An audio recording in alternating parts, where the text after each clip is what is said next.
et bienvenue dans la chaîne Mathématiques Sciences. Aujourd'hui je prends et expliquer une nouvelle vidéo qui est une vidéo donc en mathématiques pour les secondes. Et dans cette vidéo de mathématiques pour les secondes, nous allons tout simplement essayer d'apprendre à résoudre des équations du type x carré égale k. Autrement dit, ce qu'on appelle des équations carrées. Alors du coup, la dernière fois dans la dernière vidéo que je vous remets juste quelque part par ici, juste en bas, et bah on avait vu la théorie, donc comment résolver théoriquement une équation du carré, ok, du type x carré égale k.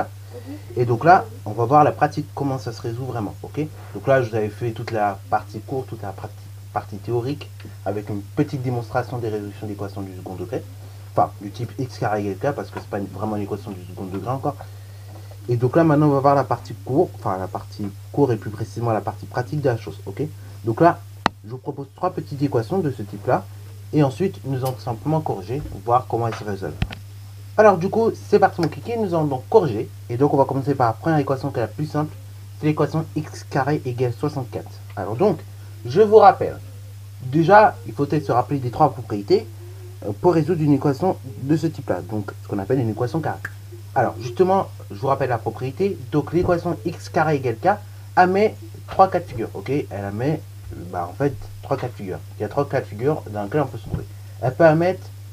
On peut être dans le cas de figure, justement, votre équation x carré égale k, elle met donc deux solutions, ok. Elle admet deux solutions que sont donc racine de k et moins racine de k, lorsque k est tout simplement strictement positif, c'est-à-dire donc strictement supérieur à 0, ok. Deuxièmement, votre équation x carré égale k, on peut être dans le deuxième cas de figure, elle peut admettre juste une seule solution réelle, qui est x égale 0, lorsque tout simplement k vaut 0. Et enfin, dans le troisième cas de figure, lorsque tout simplement k est négatif, l'équation x carré égale k va mettre aucune solution réelle, ok. Voilà vous. Alors bien évidemment, les solutions que vous avez trouvées, ce sont toujours des solutions réelles, ok, je le précise. C'est-à-dire ça peut être un nombre irrationnel, un nombre rationnel, ça peut être un décimal, ça peut être un entier, tout ce que vous voulez, du temps que c'est réel, ok. Voilà vous. En tout cas, vous ne trouverez pas par exemple de nombres complexes, ok. Voilà vous. Alors déjà, quand on regarde l'équation x carré égale 64, là on est dans le cas où justement k est positif, ok, c'est-à-dire donc strictement plus grand que 0. Dans ce cas-là, notre équation x carré égale 64 va mettre deux solutions. Les deux solutions sont tout simplement les suivantes.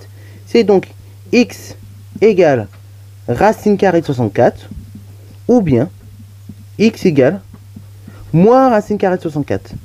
Ce qui veut dire que dans un premier temps, l'équation peut mettre comme solution x égale racine carrée de 64, ce qui veut dire x égale 8, ou bien x peut valoir moins racine carrée de 64, c'est-à-dire moins 8, ok. Donc les solutions de cette équation sont les suivantes. C'est moins 8, 8, ok. Voilà, voilà. Moins 8 et 8 sont les deux solutions de cette équation. Et donc je note de cette façon-là. Grand S est égal entre accolade, moins 8, point virgule 8, ok. Alors, l'année dernière, je vous avais dit qu'il y avait, on pouvait éventuellement mettre des choses dans l'ordre, ok. C'est-à-dire, d'avoir la petite solution, le point virgule et la plus grande solution, ok. Bon, en réalité, c'est mieux quand on fait des équations, par exemple, de mettre dans l'ordre les solutions, ok. Mais quand on fait des équations, dans ce cas-là, c'est pas forcément très utile, ok. C'est-à-dire, celui qui met, par exemple, grand S est égal entre accolade 8, point virgule, moins 8, c'est accepté, ok. C'est accepté, et si on copie, ça vaut pas 0, ok. Voilà, voilà. Dans le cas des équations, en tout cas, ça n'aura pas de sens de mal noter quelqu'un, alors que, voilà quoi, il a mis du petit au plus grand. Ça n'a pas d'importance, en fait, l'ordre, ok. Voilà, voilà. Après, quand on fera les inéquations, là, par contre, l'ordre a une importance, ok. Mais à ce moment-là, je reviendrai donc dans quelques jours, ok. Puisque dans quelques jours, je fais les inéquations également. Alors, du coup, deuxième équation, donc là, qui peut vous paraître un petit peu plus ardu, mais en fait pas du tout. C'est l'équation suivante. X moins 6 au carré, donc là, avec les parenthèses, est égal 169, ok. Là, on est toujours dans le même délire, ok. On est dans le délire d'une équation sur la forme x carré égale k, ok. Voilà, voilà. Et là, k, je vois, il vaut 169, donc il est positif. Donc là, votre équation va admettre deux solutions, moins racine carrée de 169 et plus racine carrée de 169. Ce qui veut dire donc que vous allez avoir, autrement dit, x moins 6, qui est donc égal à moins racine carrée de 169, ou bien vous pouvez très bien avoir x moins 6, qui est donc égal à plus racine carrée de 169, ok. Et après, ça veut dire quoi? Ça veut dire donc, là on peut supprimer les parenthèses vu qu'elles me sont plus utiles maintenant. Ça veut dire qu'on a x moins 6 qui est égal à moins racine carrée de 169, ce qui veut dire donc moins 13. Et donc, on a x moins 6 qui vaut moins 13. Bah là, c'est une équation classique qu'on sait résoudre. Ok. Donc là, dans x moins 6 égale moins 13, en fait, je recherche le nombre auquel je retire moins 6 pour arriver à moins 13. Donc là, et bah pour cela, j'ai ajouté plus 6 aux deux membres de l'égalité. Et donc, sur le membre de gauche, il va me rester x. Et sur le membre de droite, il va rester donc moins 13 plus 6, c'est-à-dire moins 7. Ok. Voilà. Donc ça, c'est la première solution de mon équation. Ou bien deuxième solution de l'équation. Donc là, pareil, x moins 6 avec les parenthèses égales plus racine carrée de 169. Je peux très bien retirer les parenthèses. Donc ça donne x moins 6 égale racine carrée de 169. Pareil, 169, c'est un carré parfait. Ça donne 13. Ok. Et donc on obtient x moins 6 égale 13. Ok. Donc là, je recherche le nombre auquel je vais retirer 6, de sorte à obtenir 13. Donc là, x moins 6 égale 13. Bah là, pareil.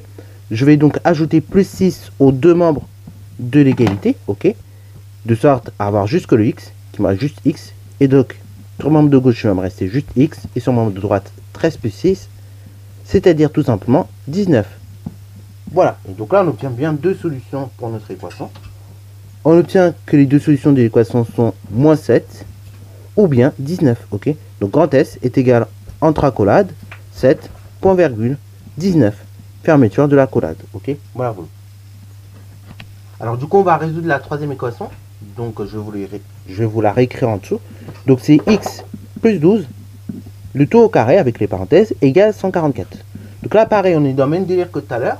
Une équation du type x carré égale k. Ok. Là, je vois k, il est positif, donc on aura déjà deux solutions. Ok. Maintenant, le x carré, en quelque sorte, c'est x plus 12, le tout qu'on élève au carré. Donc ça veut dire que x, donc juste le x tout seul, ça veut dire que c'est x plus 12, ok, qui va valoir donc racine carrée de 144. Ou bien on pourrait avoir également x plus 12 qui va valoir moins racine carrée de 144, ok. Là, mon x, c'est pas juste un nombre.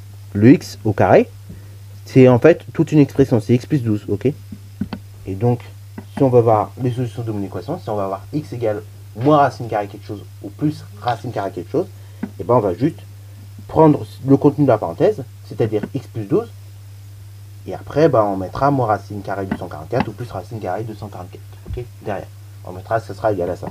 Alors du coup, bah, x plus 12, le tout au carré qui donne racine carrée de 144, ça nous donne la chose suivante, x plus 12 égale racine carrée de 144, ce qui veut dire donc qu'on a x plus 12, qui est donc égal tout simplement à 12, ok, racine carrée de 144, ça fait 12.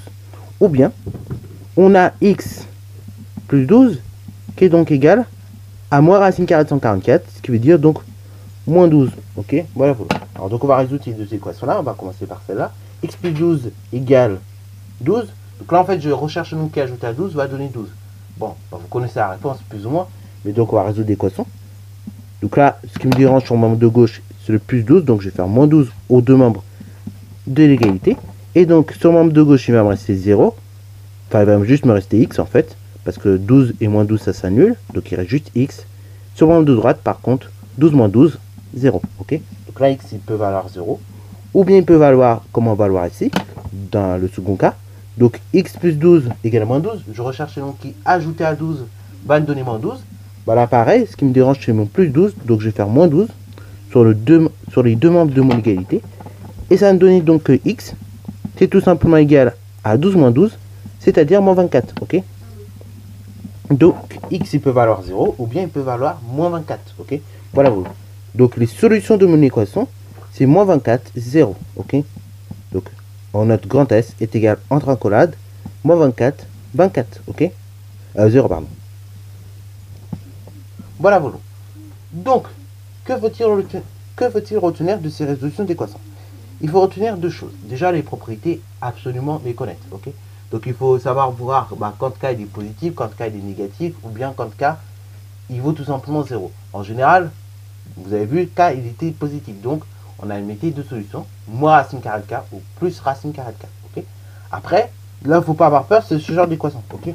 Là, par moment, votre x carré il peut désigner un nombre, enfin, juste le x, quoi. Ok, comme on peut voir ici. Mais il peut désigner également toute une expression, ok. Et donc, il ne faut pas avoir peur de ce genre de choses. Donc, si on nous dit que x carré est égal à k, c'est-à-dire que tout simplement x lui-même va valoir racine carrée de k ou bien moins racine carrée de k. Donc là, dans le cas par exemple de x carré, enfin pardon, de x plus 12, le tout au carré, égale 144, ça veut dire donc qu'on aurait tout ça là, le x plus 12 qui est élevé au carré va nous donner 144. Donc si je veux rechercher tout simplement combien va valoir déjà en quelque sorte toute la parenthèse a, donc quand elle n'est pas élevé au carré, et ben je vais faire racine carrée du nombre que ça vaut, donc 144, et après bah là le carré je vais le supprimer, et ça va me donner juste x plus 12, ok, et après bah on résout l'équation normalement. Voilà, sur ce c'est la fin de cette vidéo, j'espère qu'elle t'aura plu. Si encore une fois tu n'as pas tout réussi d'un coup, ce n'est pas grave, le but c'est de comprendre d'où vient l'erreur. Une fois que tu as compris d'où vient l'erreur, tu reprends à un autre moment la vidéo, tu essaies de refaire les exemples, sans correction bien évidemment, et après, et bah, une fois que tu auras fini ça, tu vois que tu as fait des erreurs ou pas, et au fur et à mesure tu vas voir, tu vas t'améliorer et tu sauras mieux résoudre ces équations-là, ok? Voilà. En tout cas, c'est la fin de cette vidéo, j'espère qu'elle t'aura plu. Si c'est le cas, n'hésite d'ailleurs pas à la liker, commenter, et bonne installation en mathématiques et en sciences.